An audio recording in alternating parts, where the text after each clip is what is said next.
de volta com o programa Eclésia dessa noite. Estamos falando sobre um tema interessante, eu considero um pouco difícil, porém necessário. Estamos falando sobre o que acontece após a morte, o que a igreja ensina. Qual é o ensinamento da igreja sobre essas realidades? O que acontece depois da morte, né? A morte é inevitável, mas o que acontece depois? O que a igreja ensina? No bloco anterior, a gente já falou que o ramo da teologia que estuda esses chamados novíssimos, ou seja, as realidades últimas das coisas, é chamada de escatologia. Escatologia é o ramo, então, do estudo da teologia que trata desses assuntos, né? Morte, juízo, purgatório, inferno, céu, enfim, inferno, paraíso, melhor dizendo. Bom, paraíso e céu são sinônimos. As realidades dessas coisas, né? Chama escatologia, o ramo da teologia que estuda isso. Nós estamos fazendo um sorteio para todo mundo que ligar, mandar mensagem por WhatsApp ou por e-mail, um sorteio no final do programa, um livro, é um dicionário, na verdade. É um dicionário de termos religiosos do Fouad Rezek Anderi, né? Liga pra gente, você vai receber então esse livro, um dos nossos telespectadores vai receber esse livro em casa, que a gente vai fazer o sorteio no final do programa. Um livro bem útil, bem interessante. Ô Padre Guido, olha, muita gente ligando pra gente, quero agradecer mais uma vez nossos amigos telespectadores, nem sempre é possível ler o nome de todo mundo, muito menos a pergunta de todo mundo. A gente, na medida do possível, eu leio aqui os conteúdos e vou direcionando a pergunta para o Padre Guido para que o máximo de pessoas possível tenham a sua resposta atendida. Obrigado ao Rafael Elias, de Santa Juliana, que está mandando aqui para a gente, o Iron Soares, que sempre participa conosco aqui também, a Karen e o Júnior de Leme também, outros que sempre participam aqui com a gente, a Luciana Freitas de Andrade, de Mossoró, inclusive lembra que é aniversário do seu irmão Edson, parabéns para o Edson, irmão da Luciana, o Francisco Wagner de Barbalha, no Ceará, o Benedito de Oliveira Costa, da Praia Grande, São Paulo, o Fábio Pedro da Silva, de Carnaubeira da Penha, em Pernambuco. Não conhecia essa cidade, Carnaubeira da Penha, estado de Pernambuco. Muito obrigado, viu, Fábio? A Maria José Matias, também de Pernambuco, na cidade de Carpina. Luiz de Oliveira Filho, o João Marcos Fernandes de Igaporã, Bahia. Quem está mandando aqui para a gente? O Heitor Almeida, é isso? O Heitor Almeida aqui mandando para a gente. E a Maria Helenice Apolinário, também de Barbalha, Ceará. E outras perguntas aqui que eu já separei, Padre Guido, que eu vou fazer a pergunta dos nossos telespectadores, que tem a ver com o assunto que a gente vai entrar agora, né? Por exemplo, já direto no assunto do purgatório, né? Queria que o senhor explicasse um pouco para a gente a doutrina do purgatório. E já vou colocar aqui a pergunta da Marlene Gonçalves Cupertino da Silva, ela é de Caratinga, Minas Gerais. Bom, ela está perguntando aqui se no Novo Testamento existe algum versículo falando do purgatório. E se ela perguntou sobre o Novo, mas se tiver no Antigo Testamento, já aproveita e explica para a gente, Padre Guido. Sim, o nome dessa pessoa? Marlene. Marlene, obrigado pela sua pergunta. No Novo Testamento temos algumas parábolas contadas por São Lucas que falam a respeito do purgatório, quando fala, por exemplo, Jesus disse na pátria do céu há lugares para todos e o desejo dele é que todos cheguem lá, certo? Mesmo passando por um período de provação. No Antigo Testamento, pelo contrário, no segundo livro dos Macabeus, capítulo 12, está relatada de uma maneira explícita a essência do purgatório. Certo. Aqui tenho que dizer a mesma coisa que disse no outro bloco. Se há nossos amigos telespectadores de outras religiões, sobretudo protestantes ou crentes, na Bíblia deles não existe nem o primeiro e nem o segundo livro dos Macabeus. Foram tirados 7 livros, né? Lamentamos porque no segundo livro de Macabeus, no capítulo 12, se fala exatamente da necessidade de fazer algo pelas almas, né, para poder expiar os pecados cometidos aqui na terra, para que através do fruto da nossa oração possam chegar ao reino da imortalidade na pátria do céu. É muito bem explícito. Por isso, quem não tiver a possibilidade, veja hoje mesmo na Bíblia, repito, o segundo livro dos Macabeus, capítulo 12. Padre Guido, a crença no purgatório, a crença nesse estado, né, onde a pessoa, vamos dizer assim, passará, eu vou usar tempo, entre aspas, porque não é o mesmo tempo para a gente, após a morte, a gente não está falando de tempo, onde a pessoa passa um período, um tempo, etc., aguardando a purificação, vamos dizer assim, para entrar na vida eterna. Sim. A crença do purgatório é artigo de fé? Eu sou obrigado a acreditar no purgatório? Gente, acreditamos plenamente que para chegar na pátria do céu, na glória celeste, temos que entrar 100% purificados. Por isso, este estado de purificação é artigo da nossa fé. Aliás, aproveito para fortalecer mais ainda a nossa profissão de fé. Quando nós rezamos, creio na comunhão dos santos, artigo que está no nosso credo. Que significa creio na comunhão dos santos? Precisamos conhecer bem que a igreja está catalogada em 3 dimensões. Uma igreja chamada militante, formada por nós que estamos aqui na Terra. Uma igreja padecente, formada pelas almas que estão no purgatório. E uma igreja triunfante, dos que já estão, as almas que já estão no céu. É a mesma realidade de igreja aqui ou em qualquer outro desses estados? É a mesma igreja? É a mesma igreja. Agora, comunhão dos santos significa intercâmbio de benefícios espirituais entre nós que estamos aqui na Terra e as almas que estão na situação padecente do purgatório e as almas que estão no céu.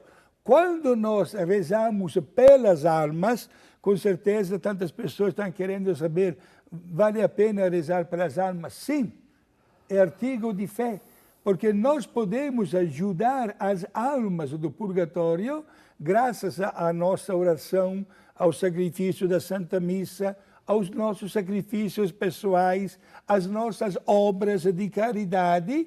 Podemos colaborar para que, quanto antes, se abram, digamos assim, as portas do céu para as almas que estão no purgatório. É artigo da nossa fé, meus irmãos. E as almas do purgatório, chegando na pátria do céu, intercedem em benefício de cada um de nós. Agora, há pessoas que dizem, mas padre, me desculpe, mas se eu, por exemplo, eu acredito no que o senhor está afirmando, porque é doutrina da igreja, mas eu faço uma oração para uma alma que não está no purgatório, porque já está no céu. Então eu estou perdendo o meu tempo? De jeito nenhum. Se você reza para uma alma que não está no purgatório, porque já está no céu, Deus, na sua providência divina, aplica o fruto da tua oração para uma outra alma do purgatório que esteja necessitando. Certo. Como também, Érico, o contrário, Saibamos, gente, que é verdade da nossa fé. São os novíssimos que estamos estudando, Se eu rezo para uma alma que, na verdade, não está no purgatório, porque rejeitou a graça de Deus até o fim, morreu, digamos assim, mas sempre no pecado total, e está no inferno, a minha oração será aplicada pela misericórdia de Deus à vantagem de uma outra alma do purgatório, para deixar bem claro que nunca, e repito esta palavra, a nossa oração nunca é vã, sempre alcança o seu objetivo. Ô, Padre Guido, eu vou concentrar aqui, os nossos telespectadores estão conversando, nos mandando aqui mensagens sobre isso, em uma mensagem específica da Maria do Pilar Marques. A dona Maria, ela é de Nova Lima, Minas Gerais. Ela está dizendo assim, talvez ela quer orientações práticas assim, de como ela deve proceder. Ela falou que ela perdeu recentemente a mãe dela, nossas condolências, e ela disse que ela está vivendo um período difícil mesmo. E ela, na prática, como ela pode rezar pelos mortos? Por exemplo, qual que é a dúvida dela? Ela deve acender vela? Se pode acender vela, onde é melhor acender? Em casa, na igreja, no cemitério? É lícito visitar um túmulo, por exemplo? Pode rezar diante dos túmulos? Esse tipo de coisa, ela está um pouco dúvida. Se há uma data específica, tudo mais. Explica um pouco para a gente isso, Padre Guido. Certo. Vou respondendo, Dona Maria do Pilar, Olha que Maria Pilar é o santuário muito famoso, de Nossa Senhora. Olha, é claro que a senhora está vivendo um momento um pouco difícil devido ao falecimento dessa pessoa querida. Olha que os mortos, se pudessem, usamos a fantasia, sair dos seus túmulos para dar uma mensagem para nós que ficamos aqui na Terra, nunca estariam pedindo de serem lembrados pelas flores, pelas velas ou pelos túmulos de granito ou de mármore, etc. Meus irmãos, os mortos estão querendo ser lembrados única e exclusivamente pela nossa oração, porque a oração para eles encurta a distância entre eles e Deus. A senhora Dona Maria do Pilar pode rezar em qualquer lugar, na sua casa, visitar também no cemitério, é uma das obras de misericórdia corporal e espiritual. Corporal, quando se fala do sepultamento dos mortos, como o templo do Espírito Santo, e obra de misericórdia espiritual, rezar pelos vivos e pelos mortos. Por isso, olha que os mortos estão ansiosos de receber a nossa oração. E rezemos para eles, meus amigos. As almas do purgatório vão retribuir não na hora, mas quando chegarem na pátria do céu. Certo. Mas somos nós que podemos fazer com que isso aconteça quanto antes. Quer dizer, podemos rezar, né? Devemos. E não precisa ser só na próxima data de finados, Padre Guido. Não. Mas tem uma ocasião especial naquela época, né? Sim, sendo que no mês de novembro nós comemoramos o dia dos finados, e, meus amigos, podemos ter um nome ou sobrenome diferente da nossa família, ou até da nossa nacionalidade. Eu sou italiano, nós somos brasileiros, mas quando falamos da morte, somos todos iguais. Todos temos os nossos entes queridos que fazem questão de serem lembrados na nossa oração. E a Igreja, sabendo isso, olha, estabelece que nos primeiros 8 dias do mês de novembro, nós podemos lucrar a indulgência plenária aplicável única e exclusivamente às almas do purgatório, cumprindo 5 itens. Visitar o cemitério ou uma igreja e rezar pelas almas. Confessar-se. Receber a Santa Eucaristia e oferecê-la pelas almas. Rezar a nossa profissão de fé, o credo, e um Pai Nosso nas intenções do Santo Padre, o Papa. Veja, meus irmãos, que a Igreja não está pedindo grandes sacrifícios, talvez uma generosa oferta, ou mais generosa das outras vezes, um dinheiro especial, não. Somente este grande benefício espiritual da indulgência plenária. Não é o tema de hoje, mas podemos falar. A indulgência é a remissão, né, plenária, total, dos castigos temporais merecidos pelas almas que estão no purgatório e que, devido aos pecados que cometeram aqui. Pecados que já foram perdoados pelo sacramento da confissão, mas resta sempre aquela mancha, né, aqueles castigos que deveríamos aceitar devido aos pecados. Estes castigos são tirados. Gente, não esqueçam, tantas vezes eu aceno a uma grande santa, Santa Teresinha do Menino Jesus. Um dia, no Carmelo de Lisieux, na França, onde ela morou, por poucos anos, faleceu somente com 24 anos, a Madre Superiora pediu para ela o seguinte: Teresinha, a próxima vez que te apareça um menino Jesus, é chamada Teresinha do Menino Jesus, porque ele aparecia mesmo de verdade, como Santo Antônio, né? Sim. E a próxima vez que te apareça um menino de Jesus, pergunta-lhe em meu nome quando é que no decorrer do ano mais almas deixam o purgatório para o céu. E Teresinha, obediente, 48 horas depois recebeu a visita do menino Jesus e fez aquela pergunta. Vejam só a resposta do menino Jesus. Isso acontece de uma maneira especial 2 vezes ao ano. no dia de Natal, lembrando a minha chegada na Terra para resgatar a humanidade inteira do pecado, e no dia de finados. Gente, é palavra de Jesus, não do Padre Guido. Portanto, sendo que todos nós temos os nossos entes queridos falecidos que apelam para a nossa oração, saibamos que no dia de finados, muitas almas vão para o céu graças à indulgência plenária que nós, aqui na Terra, podemos ganhar em benefício deles. Aliás, estamos ainda no Ano Santo Extraordinário da Misericórdia. O Ano Santo vai até a festa de Cristo Rei. Então dá tempo ainda, se você não visitou na sua diocese, por exemplo, né, certamente tem uma igreja que é sede de Porta Santa. Você pode rezar também pelos mortos. Sim. Ao visitar a Porta Santa, não pode, Padre Guido? Exato. A única diferença, é muito bom esta sua observação, Eric. A única diferença é que nos primeiros 8 dias do mês de novembro, a indulgência plenária é aplicável somente às almas do purgatório. Certo. Ao passo que no decorrer do ano inteiro da misericórdia, até o 20 de novembro, a indulgência pode ser aplicada seja para as almas, como também para as pessoas que estão vivendo. Você pode fazer essa peregrinação para você mesmo, pedir para você em particular, ou para a intenção de alguém que já faleceu. Perfeito. O senhor citou em Santa Teresinha, a frase que ela pediu, que ela queria que colocasse lá no túmulo dela, é bem interessante, né, Padre Guido? Sim, gente, olha só, ela mesma fez questão de escrever a frase que deveria as freiras, e depois, aceitando o seu pedido, colocaram no túmulo. Veja que frase: não chorem por mim, porque agora já estou no céu com o Cordeiro de Deus, com Jesus. Olha, o que eu acreditei, agora eu estou vendo. O que eu esperei, já estou possuindo.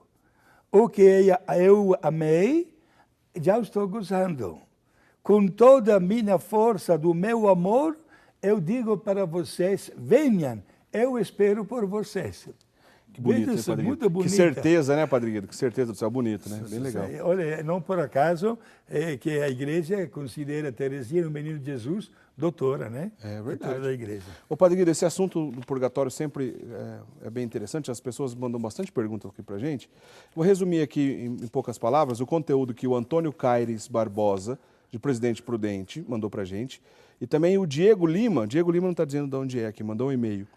Os dois amigos telespectadores, em outras palavras, eles querem entender o seguinte: a consciência dessas almas do purgatório, elas têm consciência de que elas estão aguardando? É possível a gente saber isso?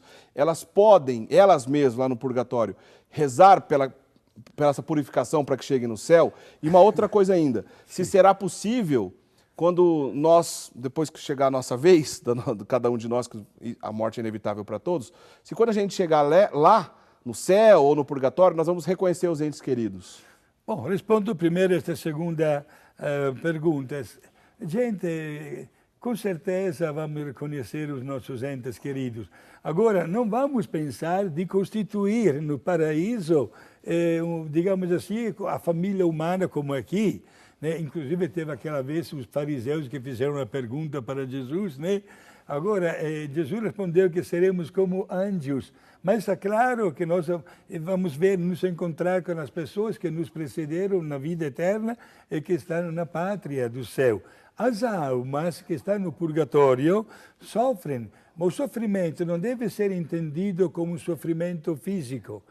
O maior sofrimento é a ausência de Deus, mas é um sofrimento provisório, porque vai chegar o momento, digamos assim, que vai terminar graças também às nossas orações e elas poderão chegar na pátria do céu. Agora, Eric, falando ainda deste assunto, alguém poderia perguntar, mas padre, o purgatório está de pé, digamos assim, mas até quando? Há um momento, o senhor acaba de dizer que é um sofrimento provisório. Sim, porque no fim dos tempos, quando agora vamos falar dos dois juízos, no juízo particular, se vai dar tempo. Isso a gente entra no próximo bloco, já que o assunto é longo. Juízo particular e universal, sim. A gente entra no próximo bloco, que o assunto é longo. Padre, só para encerrar aqui uma coisa, talvez os mais antigos vão lembrar dessa expressão, em relação ao limbo. Sim. Né? Limbo é uma expressão que está um pouco em desuso, mas que tem que separar o joio do trigo aí. Tem duas questões para a gente encerrar esse bloco, para o Padre Guido explicar para a gente. Uma coisa é a expressão chamada limbo dos infantes, ou seja, limbo das crianças, que seriam as crianças na qual morreram antes de ser batizadas, portanto, ainda tem o pecado original, porque o batismo que as limparia do pecado original, tendo o pecado original, não poderiam entrar na glória do céu. Esse é o chamado limbo dos infantes. É uma doutrina que não é artigo de fé, limbo dos infantes.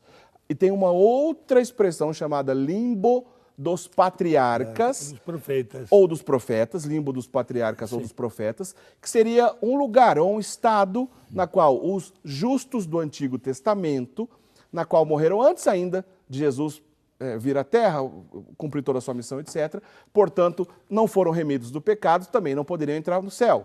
O limbo dos patriarcas, sim, é artigo de fé.